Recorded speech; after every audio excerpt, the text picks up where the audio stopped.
Hey guys, welcome back to my channel. If this is your first video, hi, I'm Alaina, and this is The Organized Money, where we talk about organizing your life, your money, and your business. In today's video, I wanted to walk you through how I set up my weekly budget and my spending as an entrepreneur. Although I like to budget on paper, I do use QuickBooks to make it really easy on myself with my business. So this helps me to keep everything organized, especially for tax season. I go into QuickBooks every single Thursday to run my payroll. I pay myself $78,000 per year, which averages out to $1,500 per week. But I also set aside about $200 of that for taxes, which leaves me with $1,300 for my bills and my spending. After I run my payroll on a Thursday, then I know it's going to be direct deposited into my account on Friday. So what I will usually do at that time is create a mock budget in my notebook. This is where I kind of just write down the numbers and see exactly what I'm going to do with the money that I'm going to receive. So I will decide how much I'm going to set aside for spending, how much I'm going to set aside for my bills, and how much I'm going to set aside for saving. When I am satisfied with the mock numbers that I have created in my notebook, then it's time to actually pull out my planner and start to fill out my weekly budget within my planner.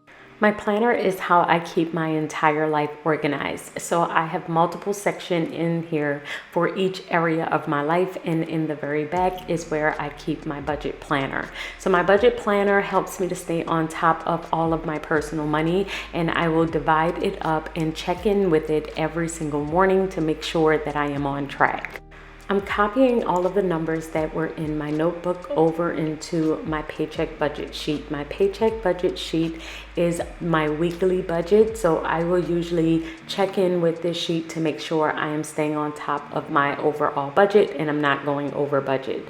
We're going to start off by filling in the income section. In the income section, I'm going to write in my payroll, which is the $1,300 that I'm paying myself for tomorrow. It's going to be direct deposit into my account on tomorrow, and then I'm going to add in my previous balance, which is the balance that is currently in my bill account. So there's $825 currently in there, which means that my total is $2,127.20. This is how much I have to budget for this upcoming week. Next, we're going to move over to my tithe and my savings. I usually will keep all of this in my sinking fund area. And so with my tithe, I'm going to set aside $130 for tithe and $120 for an offering. I also tithe from my business account as well, but I like to keep it separate. I just started doing this year, where I would tithe from my personal money and also the money that I received from my business as well. The second thing that I'm going to add is my savings. So I will do long-term savings and short-term savings. However, this particular paycheck, we are only going to do short-term savings, which is all of my sinking funds. So this is for travel, a new car, and any repairs that could possibly come up. So I'm going to set aside $100 for those. Then we're going to pay bills. Now for this week, I'm going to put half on my mortgage, which is $700. And then everything else is basically reoccurring bills. So I have my Netflix subscription coming out this week, and also my student loan and our home alarm. The total that I need to set aside for my bills this week is $1,000.76, and we've already set aside money for my saving and for my tithe, and that's $350. The next step that I need to take is actually to look at my variable spending. For my variable spending this week, I decided to divide it up into 5 categories. The very first one is my groceries, which I'm going to set aside $200 for this week for groceries, but I'm also going to set aside money for eating out for restaurants of $100. I also need to set aside money for gas, for shopping, and for personal spending, and so that's going to be everything that we're going to set aside for this week.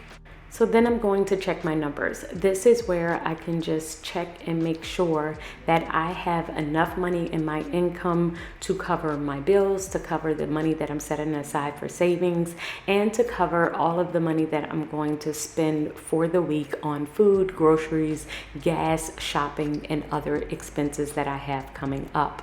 So after all three of these areas was covered, I had about $176 left over. I decided to make an extra debt payment on an IRS bill that I have of $150, and then we're going to leave the remaining balance in my account to cover as a buffer.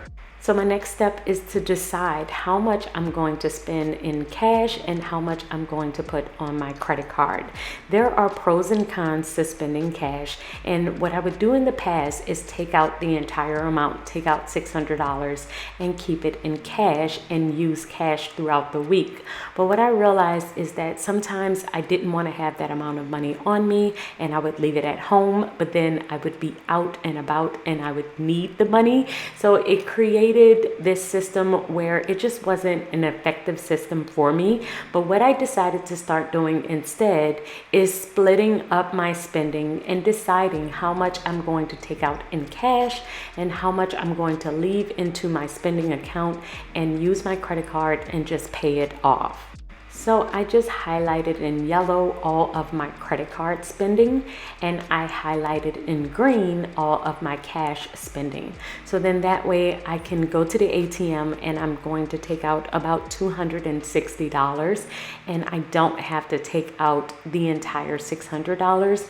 But for my groceries and my gas and my shopping, that will be done on my credit card, and then I will just pay off the credit card once I have spent that money.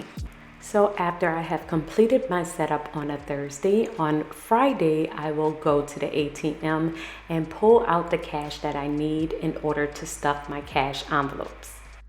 I was going through my wallet in order to set everything up, and I saw that I had an extra $20 in my envelope, which means I have a total of $280 for my stuffing.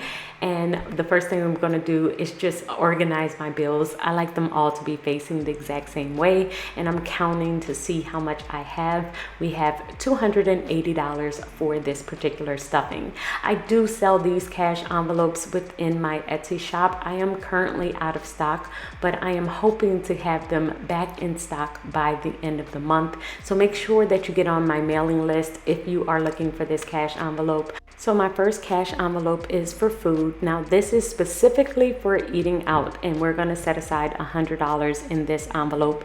My $200 that is set aside for groceries will stay in my account because I am going to use my credit card and pay that one off after I have gone to the grocery store.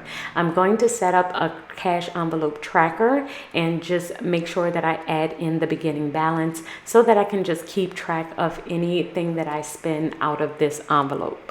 The next cash envelope is going to be for my personal spending. We're going to put $160 into this envelope, and I'm going to just fill out the tracker. For my personal spending, this is mainly for beauty and other additional things that I need to do for myself personally. It will come out of this fund. And that will be it for my cash stuffing, because all of the other categories, my shopping, my entertainment, I have left about $300 in my account for those expenses, and we're not going to stuff those this week. The only time I usually will stuff my envelopes for those is when I know exactly where I'm going. Like I know I'm going to Target or I'm going somewhere specifically and I know I'm going to do some shopping, then I will take out the cash. And that's it for my weekly budget setup and spending as an entrepreneur. Let me know your questions down below, and I will see you all in my next video. Until then, keep organizing your life so that you can achieve your dreams. Bye, guys.